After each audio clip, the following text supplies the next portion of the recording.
pamilya ni Congressman Roy Señeres. Of course, as you know, that was unexpected insofar as we were concerned. At kung may mga tanong kayo tungkol nga sa status ng kanyang pangalan sa balota, pwede nating pag-usapan yan. But in the meanwhile, we have conveyed nga we would like to convey our sincere condolences to his family. Okay.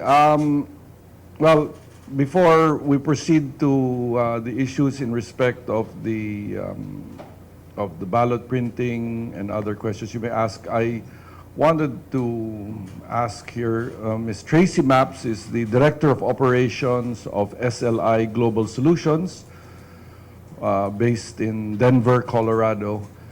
And Tracy has been part of the SLI team since 2010. So she was here for 2010, 2013, and now 2016.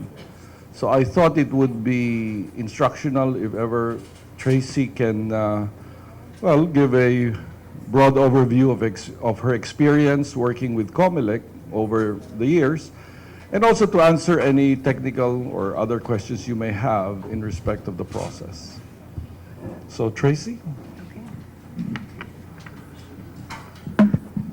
Hello. Again, my name's Tracy Maps, and I'm with SLI Global Solutions. We did certification testing for on the Smartmatic system during 2010, 2013, and now 2015. We've worked very closely with Comelec, who we find to be very diligent in making sure that the elections for the Filipino people is creditable. We've conducted source code review and this is the same as with all of the elections. For this election, we conducted source code review, as you all know. We didn't find any malicious code. All of the critical and major issues have been closed. We've also conducted functional testing, and there, in the functional testing, we have not found any other issues to this point. So we're currently doing the trusted build at this time, and we plan to do an end-to-end test at the warehouse tomorrow, where we'll test to make sure that there are no further issues with the trusted build and ensure that everything is good to go for the election for 2016. I said 2015 before. So, I think, like I said before, we've worked very closely with Comelec, and we're excited to see just all of the hard work that goes into this election. The one thing that I was mentioning to the chairman the other day is at the warehouse, it's very impressive. It's the election that you run here is very complex, and it's much different than a lot of what we do in the States. We don't see in the States where you have one voting system that's used across an entire country the way that you do it here. And so to see all of the efficiencies in the warehouse and all of the testing and all of the hard work that's being put into this is very exciting. It's impressive for us to see. Know if there are any questions? So, from what I understand, there was something in the CCS, the consolidation canvassing system, that came up in the past few days, which requires there to be changes in the previous trusted bill. So if you could of the EMS. walk us through what exactly it was and what it entails. I think that if you want a more technical explanation, that might be something that, they provided that earlier today during the trusted build presentation earlier, but, it was a problem that was found in the CCS, and the issue that was found, the finding that was found, was something that needed to be fixed that affected the common code that's used in both the EMS and the CCS. And so since it affected the common code, that's why another trusted build needed to be done, which is what we are doing today. All right. Because for the average person, one question would be, does this somehow leave room for there to be manipulation or for another set of hands to be able to dig into these codes, this software, since we're not from an IT background, that's the suspicion that may arise when things like this come up, that there are covert things that go on in putting together the software. No, the code is secure. I mean, and right now, what we will do with this trusted build is we will hash the code, and that will be provided in our certification report so that you can see that the code that we do the trusted build on today is the same that is deployed.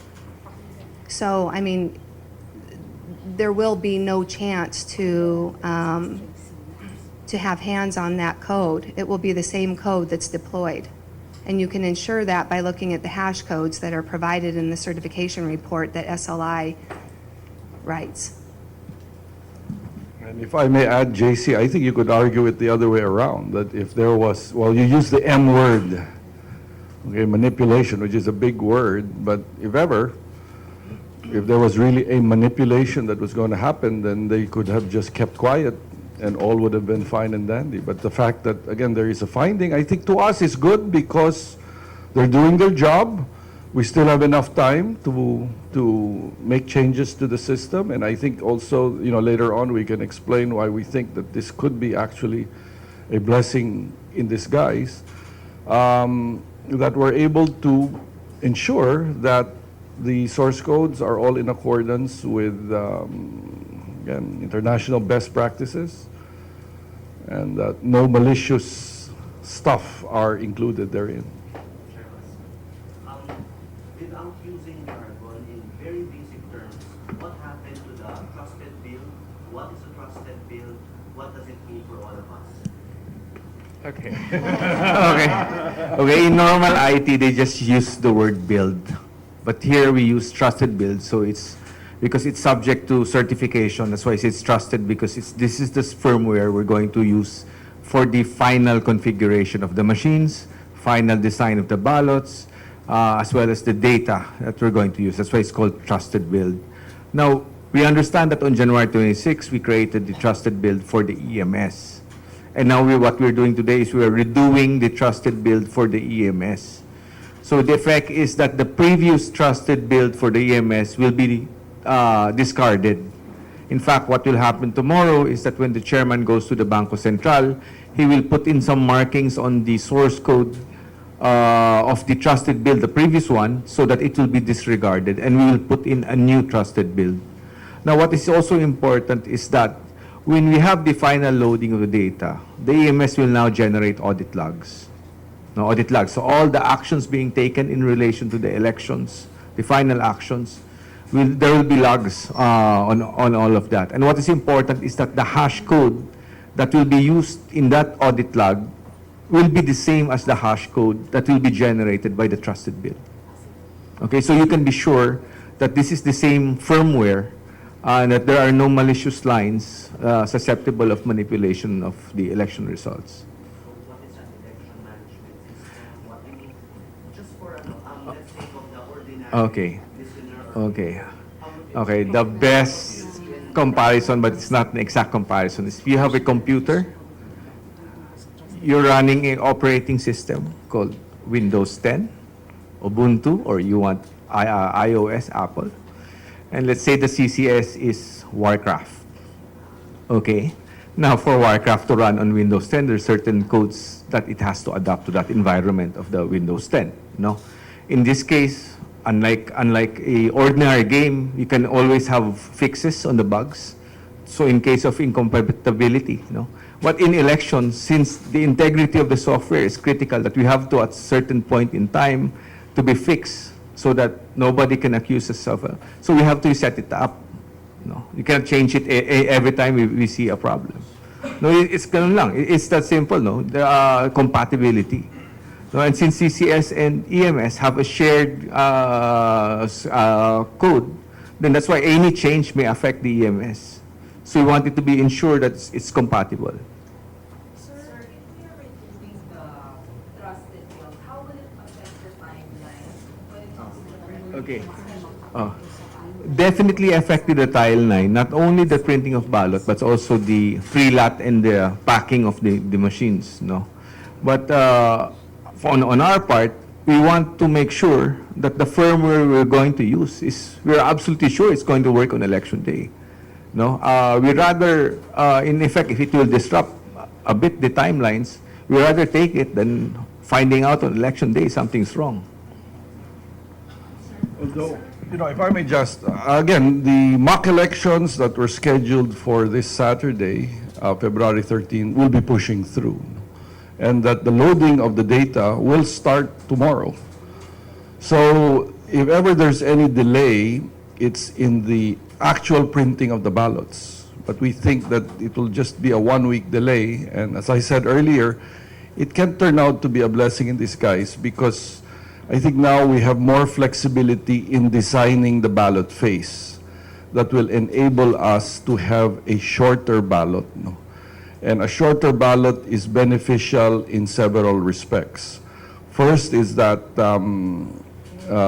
in terms of cost, in terms of paper, in terms of ink, also in terms of the speed of the machine, of accepting the ballot and making an image. A shorter ballot again will mean that we will be able to conduct our elections faster. So we are looking into that right now, and hopefully by when we start printing early next week, we will be able to show to you the ballot in its face and then compare it to the ballot that was used in 2013. Sir, yung exact date lang, sir, nung printing po, the actual start of printing will be the exact date. Yun nga, we're saying early next week, so that is probably Monday or Tuesday. Sir, kay Ma'am Tracy, And then, sorry pala, okay, na yung palang shorter ballot means we can print the ballots faster. So, again, that gives us greater leeway. We are very confident that we'll be able to meet the April 25 deadline for the printing of all the ballots. Okay, Sorry, Ma'am yes, Tracy. question to Ma'am Tracy. Ma'am, can you be more particular as to the findings in the CCS that needs to be fixed? More particular in regards to the findings, I think that I'm not the best person to explain the findings. I think that we explained it this morning with the trusted build. I just wouldn't want to get anything wrong because our technical person is doing the trusted build right now. And so I think if you have any further questions about the particulars of that finding, we can talk to him again. He's upstairs. Or do you want to? No. Or So smart it's a man? finding that would affect you're telling us earlier, shared codes, both the EMS and the CCS has. That's So correct. Will it also affect the vote counting machine, the system in the CCS? No, just to give you an idea, no, but I still prefer that you ask the technical person. It refers to the network, no, because if you look at the EMS, it's always connected to a network, but the CCS is designed to be a standalone system. It's not connected to a network. But the way the code was patterned, it would appear that the CCS will need a network, which is not going to happen on election day. So that's why there has to be some changes to make it a standalone system.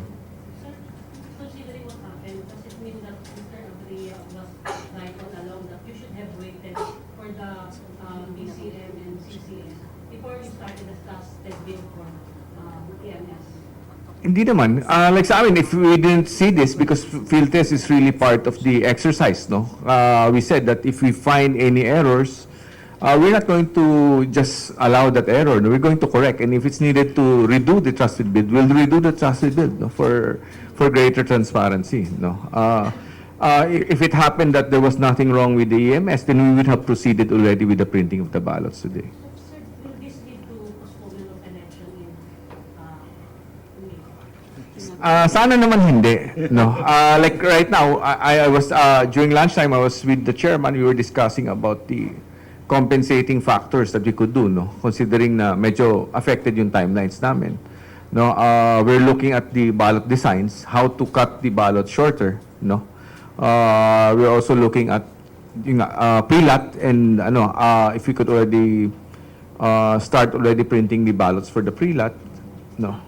So election will start on May 9 in all areas? We hope and God willing. Sure, given delays of printing, then you have to do the trusted bill. How is the confidence of the Comelec in being able to conduct the election exactly on May 9th? Because parang before, you were very confident, now you're saying, hopefully, how is the one? Usually it's ano, no? We play opposite. I'm the worst case scenario guy, so yun na lang, No, as I said, I don't think that this materially impacts the preparations of Comelec for the upcoming elections. If you will look at the schedule, really what is just going to move is the actual printing of the ballots from February 8 to maybe a week later. But as I said earlier, again, I think now we're even given more flexibility to clean the ballot. We may be able, before we may not been, that our ability to remove certain names who have either been disqualified or have withdrawn or passed away may not have been the case. But now I think this provides us greater flexibility. And second, as I said, this also allows us to come up with a shorter ballot, which in the end will be beneficial in many respects, including the printing time. So we will be able to print the ballots faster. Sir, it was my imagination, like I imagine some buildings falling down, like in Taiwan. So, no, if you ask me, I always look at the worst possible scenario. Like, say, what if there's a breakdown in the printer? It takes us a long time, That's why every moment that I can save, I really need that buffer, But if, let's say, all things go well, then we should be able to reach May 9. Sir, how many days was If the country goes to civil war before May 9, then it's possible. So yung printing ng ballot, sir, ilang araw ba yung kailangan, sir, para matapos yung printing ng more than 50 million ballots? Diba, ang aming estimate is about 800,000 to 1 million ballots a day. Yun ang capacity. But as we said also, that capacity is not achieved in the first few days of operations. You've got to ramp up. Okay? But again, that was, I think, on the computation that we were going to use a 27-inch ballot. It can increase further if you're going to use a shorter ballot, so you can print more ballots. But as pointed out by Commissioner Lim, obviously there are issues that maybe one machine bogs down. There are things that you also have to provide for. But we've looked at the timelines, and as I said, and maybe we're reverse here in a bit, that I am quite confident that we will meet the timelines, and really there's nothing to worry about in respect of ensuring that elections push through on May 9. Sir, who should be held accountable for this problem?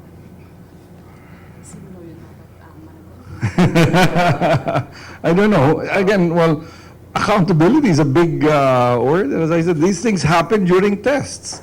And it's one of those things wherein it's just like illness. It's better that you see it earlier rather than later. That at least now we're able to do something about it, and that we still have enough time to cure this finding. Sir, yung findings, sir, dun sa CCS, sorry sir, kahit hindi siya technical, pero ano yung magiging effect ng findings na yun kung hindi siya na-cure?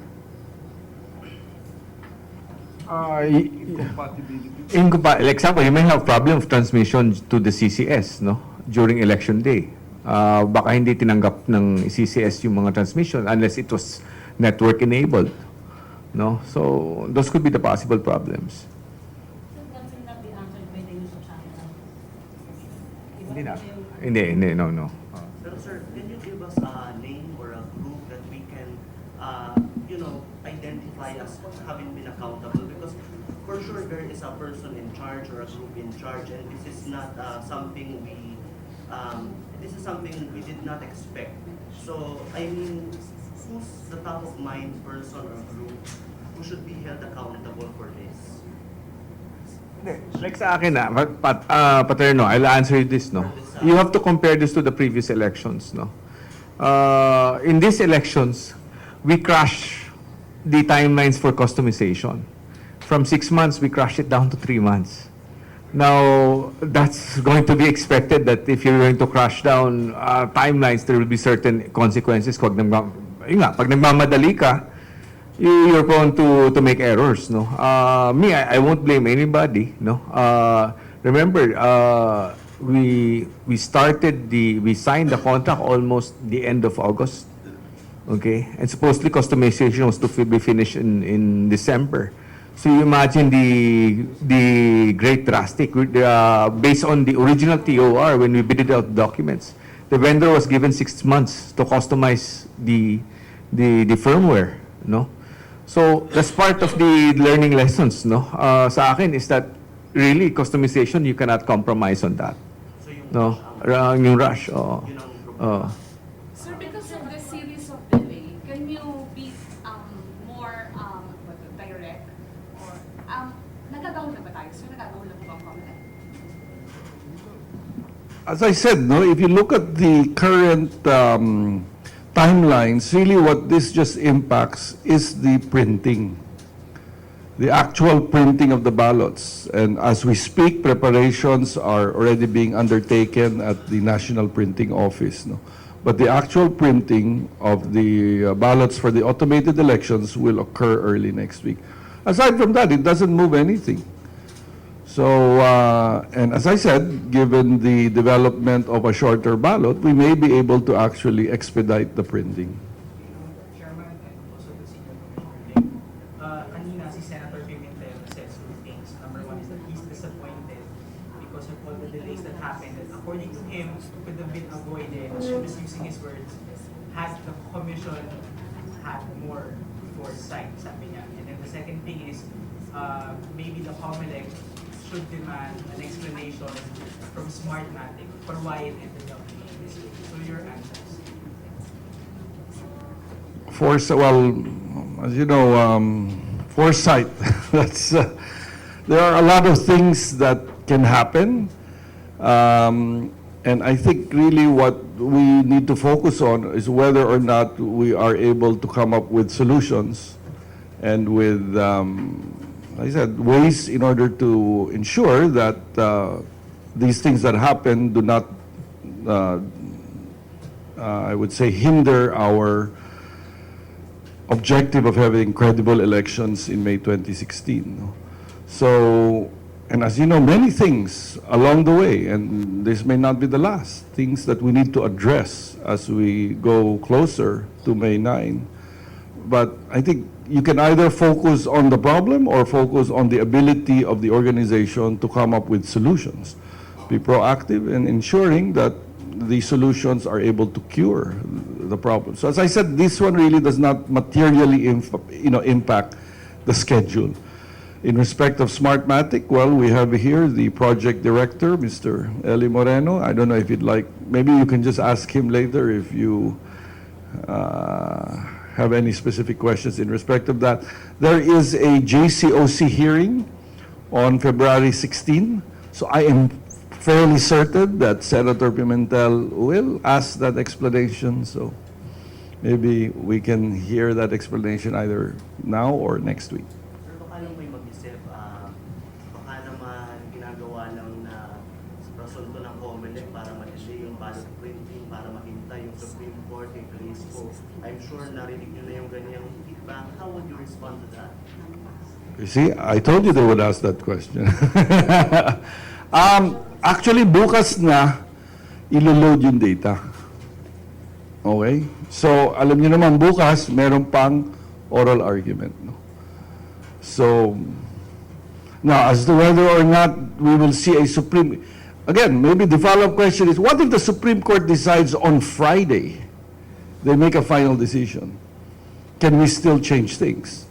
The answer to be was, you can technically, but again, you will take another 5 days to load another set of data. In which case, it will push the printing by about 5 days.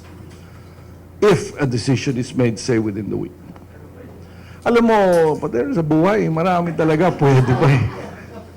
Kay Commissioner Christian Robert din po, kasi you were interviewed earlier, and then may binabanggit kayo, sir, na pag hindi nakahabol yung configuration doon sa ilang mga machine, then there would be a possibility na ma-postpone the election in some areas. Can you Yes. comment on that, sir? Kasi ganito, no? To make it easier, no? Yung one-time loading in the EMS The EMS generates the ballots, the design of the ballots that will be used for printing. It also generates the configuration of each and every clustered precinct. Okay? So in terms of the number of voters, what should be the serial of the ballots that will be read by that particular VCM is being generated by the EMS. Now, while the ballot is printing, we are doing pre-lot and kitting in the warehouse. Each and every machine, so that's 92,509 machines, no? Because that's 92,509 clustered precincts, no? When you say pre-lot, we're doing the pre-logic and accuracy test, no? Part of that is that before we pack the machines, we make sure that it counts accurate. We need three ballots for every machine, 3 ballots of the actual ballots, no, not official ballots, but it's the actual configuration for that particular precinct. Gets? So kung ito for this province, then dapat yung face ng ballot for this province, no? And when we say kitting, that's when we will put in all the I buttons, the pins, all the other supplies like the modems, the thermal papers, all the supplies needed for the machine, no? So we do that for each and every machine. That's why when you were toured in the warehouse, you saw how many production lines. Expect when you start the pre-lot, all those production lines will be utilized, no? There will be a lot of action. That's why we're saying that we need every bit of time that we can get in case of there will be problems, di ba? As of now, so far, we're looking at possible of 3,000 to 4,000 production per day, pre-lot and kitting, no? For now, no? But we're also looking at, we're doing time and motion on how to speed up the pre-lot. Sir, at one point ba during the review ng source code, authorization, the problem would have happened? Kasi parang there's no complete explanation, or maybe there's problem with the CCS supplied by Smartmatic. Walang... Hindi, ganito. Saan nagsimula? Ang simula namin, when we did everything, we started with the EMS. Because the EMS is the brain. No? Then we started with the let's say, the VCM and the CCS. Actually, the last was the CCS in terms of development. No? So when we started with the brain, we look at all the functionalities, what it can do. Then we did all the things. Yun lang, ang problema lang, yung sa CCS being the last, lumalabas, may incompatibility that will affect the EMS. No? Ang sa amin lang, Sheila, is that we wanted to be transparent as possible that since we have generated already the hash codes for the EMS January 26, and to redo the trusted build will change the hash codes, no? That's why we're doing it again in public, so everybody will know and everybody can see that this will be the hash code that we are going to use for the final configuration. Sir, yung problem... So sorry, tomorrow, Sheila, so we are bringing 3 source codes to the BSP. Di ba, we brought the source code for the EMS. Kala natin yun ang huling hantungan hindi pala. Meron pang bago. So bukas, yung 3. Well, either lalagyan namin na discarded na, dahil parang ano na siya, may bago na. May bagong source code para dun sa 3. That they will be contained in separate... Bukas, pakita namin yung mga urno na gagamitin. So sir, yung problem dun sa CCS, naka-apekto sa EMS at dun sa vote counting machine. Yes. No, not the vote. Kasi ganito, the EMS and the CCS use Java as the programming language, but the VCM uses CC+. No, so it's not affected, the VCM. It's only the incompatibility between the CCS and the EMS. Pwede mag-explain. Do you want an explanation in English or Spanish? As I believe it was explained also earlier, thank you. I believe it was explained also earlier, it's just a functionality on the CCS that was also sharing code in the EMS. So by fixing that functionality in the CCS, the recommendation of SLI was, let's do again the trusted build so that we have one branch of the code only, okay, and not 2 different branches, okay? That is basically it. It's not more than that. Yeah, in the control panel, to be honest, I don't know exactly what is the functionality. I know it's in the control panel, and we can ask the guys upstairs on what is specific. I believe it was mentioned in the press conference earlier, but it's a functionality on the control panel regarding the connectivity on the network also, okay? Okay, sir. So, I guess the question now would be, the next time another round of automated elections will take place, what should be done so that something like this doesn't come up anymore? Yeah, my recommendation would be have enough time for the software customization in order to be able to make all the tests and all the customization before generating the trusted bill, yes. So are you saying there wasn't enough time this time? I believe it was a tight schedule, correct. Sir, when you, Commissioner Lim, a while ago, you said the problem is with the tight schedule and rush. How big a factor was the Supreme Court and the group that filed the case against the Comelec before the Supreme Court? You mean the refurbishment issue? Yeah, in this whole, the tight schedule, the rush that you mentioned a while ago, how big a factor are these things? No, I don't want to blame anybody because we're in the thick of preparations, no. But it definitely affected our time because we were looking at the time schedule by March. We already had an award, no. So as early as April, we'll be starting the customization as that early, no.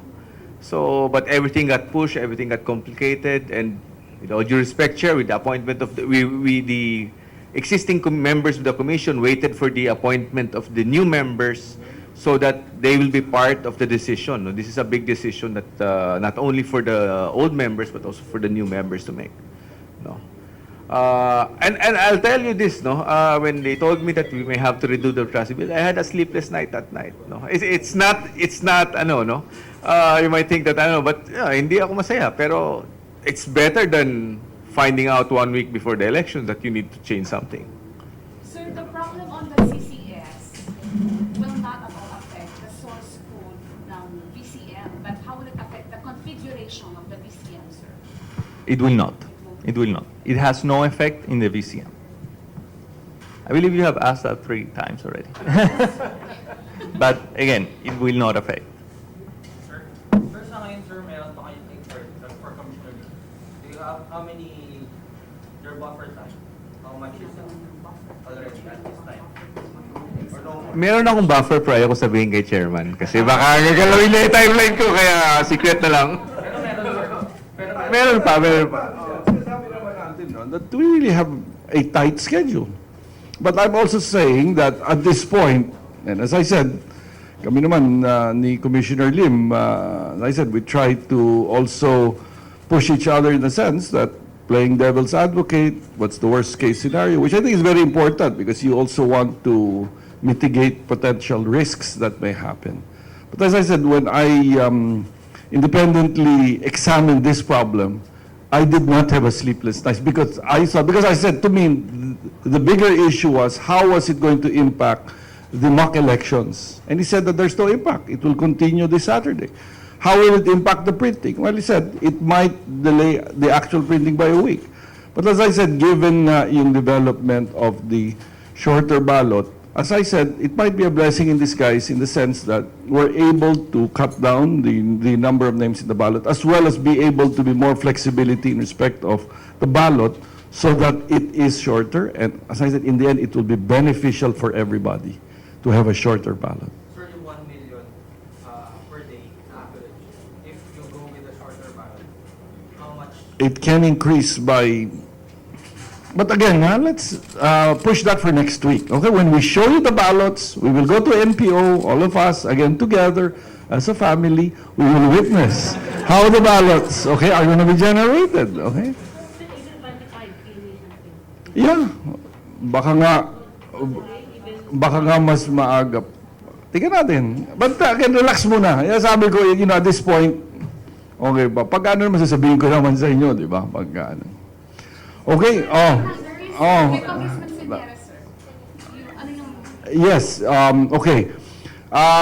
In fact, I was able to get in touch with the brother of Congressman Siniera today because we wanted to know what are the plans. As you know, that in case of death, substitution is allowed provided that the substitute will come from the same party and have the same last name. Okay, so I asked this from the congressman's brother this morning, and he said that he will discuss it with the family members, and that hopefully they will come to a decision by tomorrow. No, sabi ko, of course, we also want to honor the memory of the late congressman, and I don't know what his preference would be. But it would be a little bit odd in case somebody who has passed away, his name continues to be in the ballot. Parang that may be a desecration of that person's memory.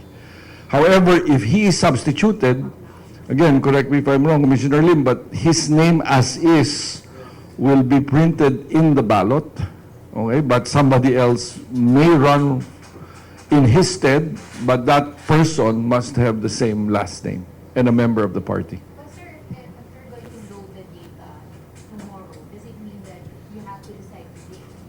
No, yan naman tomorrow, as you know, Pia. Tomorrow is 24 hours, no? So there is a bit of flexibility. Or yung party, pwede ba kayo pa lang mag-appoint ng party, like, brother, or dapat previous member? I think bona fide. no? That depends on their bylaws, no? ng party Titingnan na yan. natin yung... But ang mahirap din na yung kailangan last step. Although I understand he has two male children, and as you also know, they have a party list, no? And I know that there is Roy Señeres Jr. and there is also a son by the name of Christian Señeres. So, oo. Please, pakitanggal na sana nila yung kanilang mga campaign materials na nakabitin sa ating mga puno, sa mga halaman, sa mga public thoroughfares, sa mga pedestrian walkways. Kasi nga, kung hindi nila yan tatanggalin, tatanggalin po yan ng MMDA, DPWH, at ng ating kapulisan. At again, this is part and parcel of our objective of pursuing a clean and green elections. And when we say clean nga, not just clean meaning fraud-free, clean also meaning that we want our environment to be kept clean as well. Sir, what if no one substitutes for senior? Does it automatically mean na matatanggal? Yun ang aming gustong gawin, yes. Pero sir, pwedeng mag-substitute until the day of election? Hanggang kailan ba siya pwedeng i-substitute? Midday. Midday. So if that's the case, paano kung hindi na masabi ni family na Actually, we've been asking, even before Mr. Señeres passed away, we've been trying to get in contact with Mr. Señeres. So if he may need assistance, diba, we will send our lawyers to verify that he is indeed withdrawing. No, but sa ngayon, we've instructed the law department to coordinate, and hopefully if they will file any manifestation, meaning they will manifest that they will not be substituting anybody, they can do it in the morning tomorrow. Or if they will substitute somebody else, they do it in the morning, because yung schedule namin is we want to load the data in the afternoon tomorrow. No. Well, under the law, they have until midday of elections to substitute in case of death. Oh. Teka natin, sabi ko nga, okay, bukas malalaman natin kung ano yung kanilang magiging manifestation. Whether or not nga they will prefer to ask one of the children or the brother to substitute for Congressman Señeres, or maybe they will have a motion to just withdraw his candidacy. As I said, I think we also have to think about the memory of the individual. What would be his preference in case nga this untimely event happened? No? So we should know tomorrow. Chair, may reminder lang din ako. For the national candidates, no, considering that tomorrow will be the start of the campaign period, if they desire to withdraw, they should file it by today. Because if they withdraw starting tomorrow, they will still be required to file their SOSE.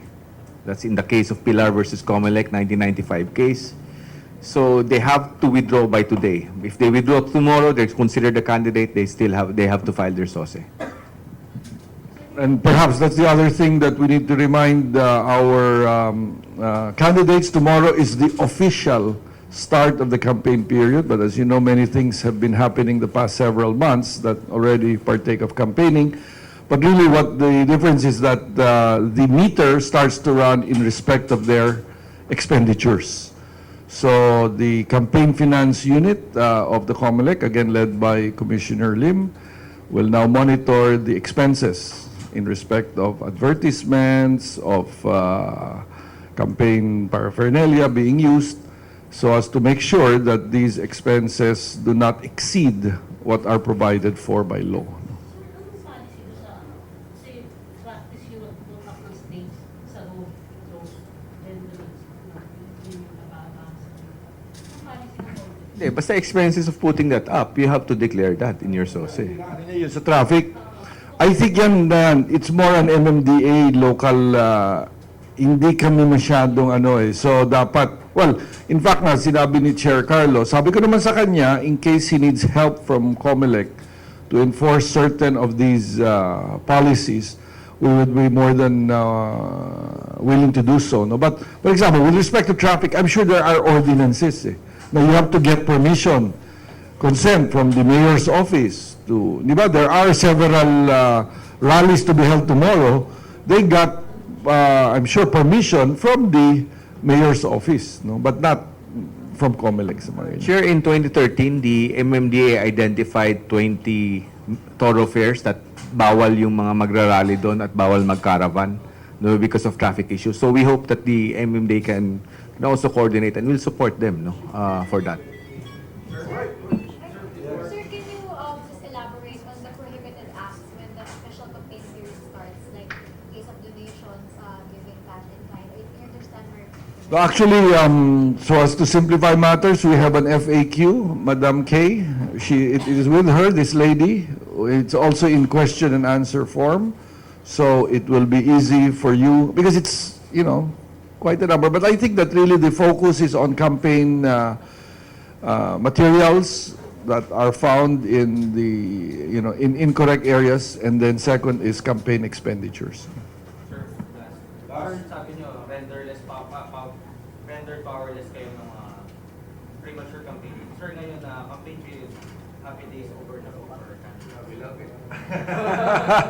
Well, I don't know how happy days are over, but basically, as I said, the meter starts to run. And Senior Commissioner Lim's team has been waiting for this day to happen so that they can now monitor the activities and the expenses of our political candidates. Okay, thank you very much again. Kung Hefa Choi, see you tomorrow.